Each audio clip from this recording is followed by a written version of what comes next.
Pessoal, dia 8 de setembro de 2020, nós estamos aqui na região de Três Lagoas, Mato Grosso do Sul, fazendo avaliação aqui de 13 dias após a aplicação do protetor solar aqui para controle térmico aí das mudas aí no ato do plantio.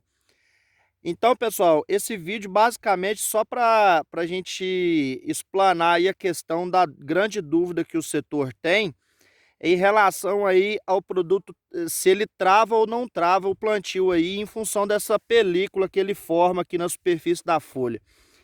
Então nós estamos aqui hoje, com 13 dias após o plantio, a gente consegue observar aqui, ó, que a planta está vegetando normalmente, tá vendo? Isso aqui é broto novo, ó, é ramificação nova. A gente pode observar aqui que a gente nem vê aí a questão do produto.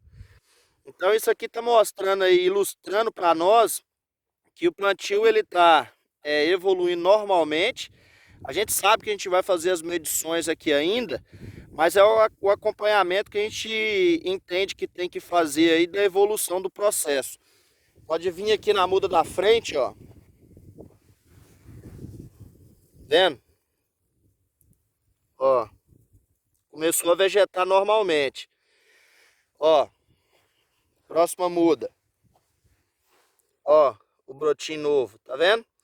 Isso mostra que o produto ele está entregando aí a questão do conforto térmico e ao mesmo tempo ele não está causando nenhum tipo aí de perca aí de crescimento aí e pegamento também do plantio, ok? Meu nome é Bruno Gomes Campos, somos da empresa Espectro, Proteção e Nutrição de Cultivos. Obrigado.